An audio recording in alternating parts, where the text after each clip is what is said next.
everyone. Welcome to the One More Thing podcast. Today, I am joined with Dr. Troy Doucet. How you doing? It's all good, man. What's going on? So, Back to the Future. Yes. One of my all-time favorites. Has to be. 1 and 2. 3's okay. You know, Wild West. But 1 and 2 have to be my all-time favorites. It's one of those ones where the sequels, man, could arguably be better than the original. I loved, like, unfortunately, you know, our future doesn't look like what Marty McFly experienced in 2015. But, that's right. You know, it's still pretty cool. But Back to the Future, what was your inspiration? Why'd you want to pick this one? I don't know, man. I just, thinking one of the things that interest me that we didn't get into in the sermon was the controversy about the future, theologically speaking. But I knew that people like myself, deal with anxiety about the future, worrying about, am I doing enough? Am I planning enough? Am I calculating enough? And I just thought it'd be cool to shed some light on some sort of maybe theological ideas from the Bible where Jesus speaks about, not to worry about the future. Doesn't say anything about planning or preparing. Right. He just says it shouldn't consume our mind with a particular kind of emotion. So yeah, I think it's an exceptionally relevant message for today. More and more people. I mean, they're showing more and more people have anxiety, depression, and worrying is a factor in that. And my wife Laura, being a therapist, it's something that she's constantly working with people on. I actually took a screen cap of it because I wanted to bring it up on the pod. But one of the things she works with clients on that are kind of suffering from anxiety and worry about tomorrow. She calls it wasting energy on the 3 W's: wishing the past was different, whining about the present, and worrying about the future. Oh, that's dope. Yeah. And it's good because, like you said, worrying is essentially something that's possibly going to happen in the future. And when you're constantly giving that energy and trying to there's a million different possibilities of what's going to happen in the future. Right. You can't. You have to live in the present. You have to practice mindfulness. You have to practice gratitude. That's a big one. I was having a conversation with a friend of mine, and he just seemed down. He was just stressed out. And I'm like, what's going on? And he's like, it's just so much stuff going on in the world, and I'm just worried about all these things. And I was like, yeah, I mean, we've got our problems for sure, and there's a lot of heinous stuff that's happening, but there's a lot of really good things that are happening too, and you kind of have to focus on that too. You can't just live in all anxiety and worry. You're going to live a miserable life. That's right. So I mean, your sermon couldn't have come at a better time. Man. I think it was just exceptionally perfect. And I think some of the more practical things that I spoke resonated with people, because I think there's a truth to it. When I said something along the lines of, the direction of your life will move towards your strongest thoughts. And if those thoughts are good, positive, life-giving, then, man, you're on the right track. Right. Even with the reality of, the egregious stuff that happens in our world.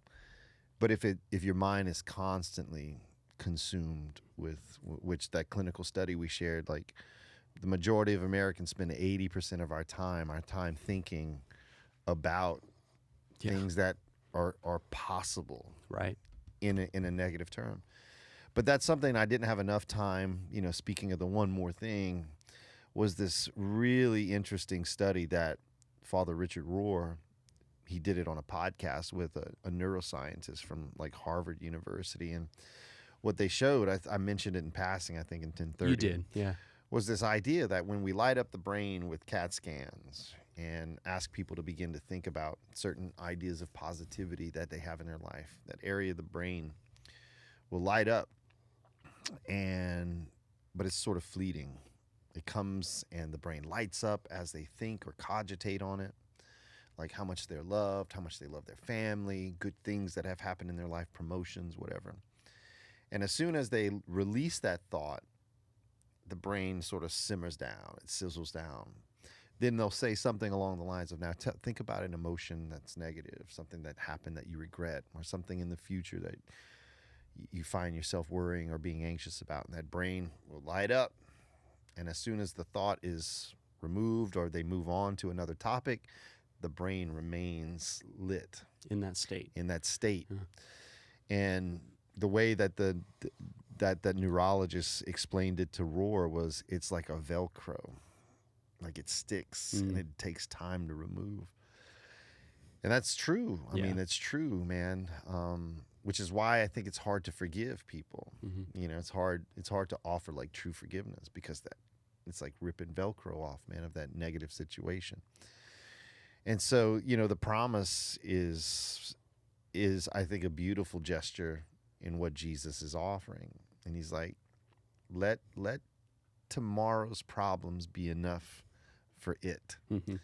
And it goes back to the thing you sent me when you sent me that text when you spoke to Laura, and I used it. I thought it was brilliant, that I don't want to borrow any problems from the future. Right. Because the interest is just way too high, man. Right. It's like the future is a horrible loan shark, man. Right.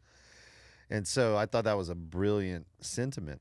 And, you know, I made some attempts at giving some inspiring little cliches. Like, sure. I don't worry about what my future holds, because I trust the one who holds the future. And I think there's some true theological ideas in there, that the future is not for us, because we don't dwell there. We don't exist there. The future is for whatever God is, that belongs to God.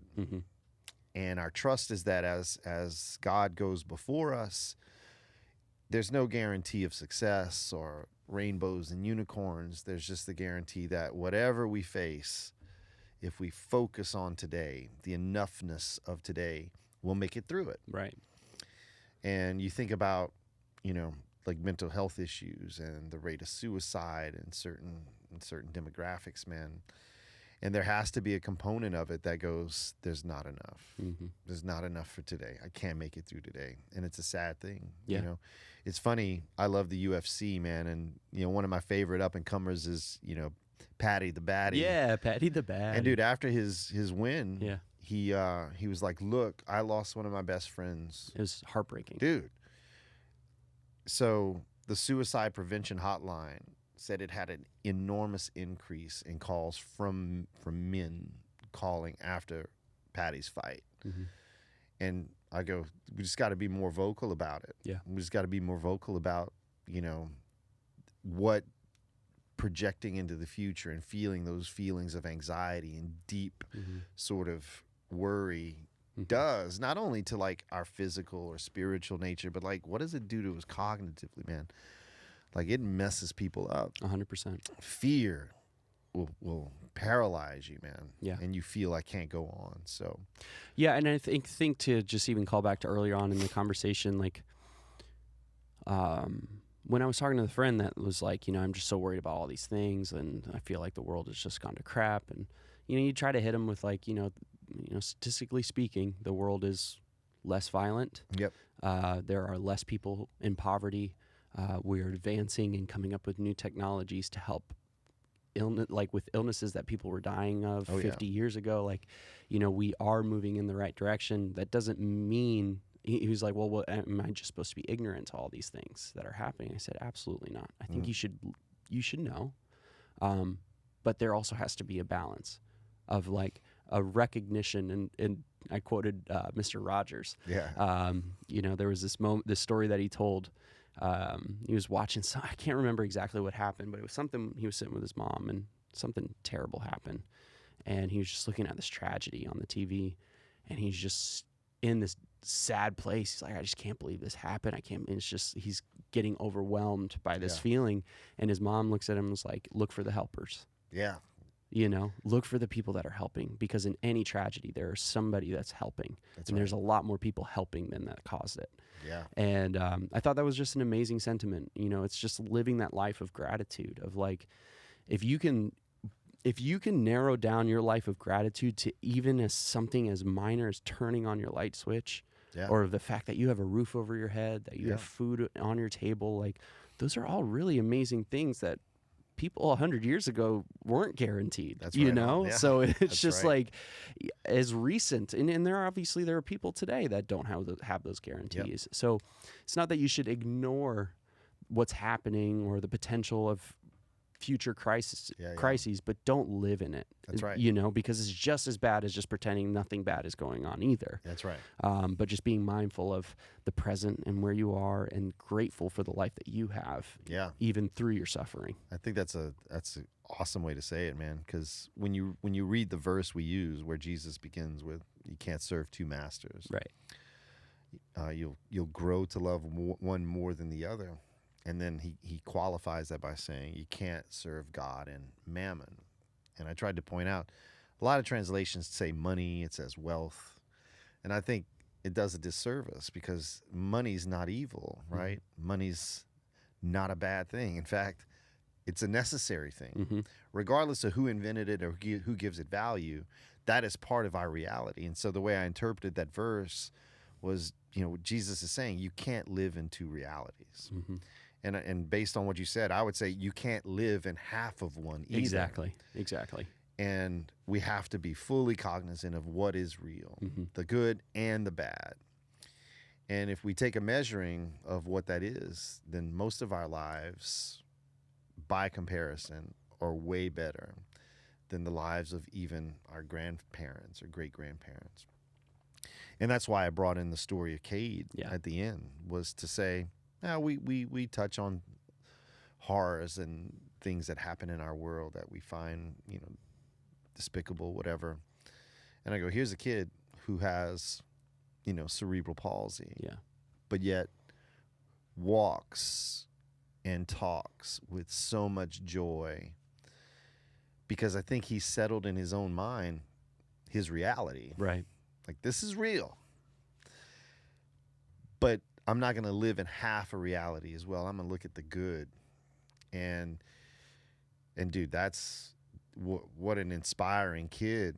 Yeah. I spoke to him, a couple of days ago, and it was a phone call. I hadn't talked to him in some time, and he was going through a tough spot. And my phone call, just to kind of remind him, sometimes we need that, right? Like you said, look for the helpers. Right. And I would argue, become a helper. When bad things happen, don't just sit back and cogitate about, but jump in. How can I help? How can I serve? And that's motivated me. So like on Wednesdays, I'm going to start taking half of my day on Wednesdays and start serving at the Haven and working with a lot of, kids who have, mental differences, learning differences. Because I feel that that's a way for me to at least broaden the scope of my reality. Right. And to get that perspective again, man. Because, like I said, my kids aren't here. I struggle with that. I was honest about that from the stage.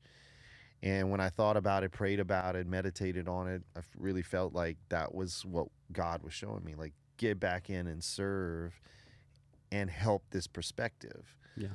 And it'll bring joy to your life. Absolutely. It doesn't replace my kids being close to me, but man, it's going to give me a whole new perspective to not take for granted, the totality of the reality that I live in, man. It's amazing. Well, it was a fantastic sermon this week. I mean, the whole weekend was just fun. I'm loving this series. Like, just you could tell, like, when people walk in and they smell the popcorn and they see the sign and they see the movie playing, and there's just a lot of joy. It's fun, and we need that. You know? We need it. So it's been great. So what movie do we have this week coming up? So coming up, we have The Lion King, man. A classic movie.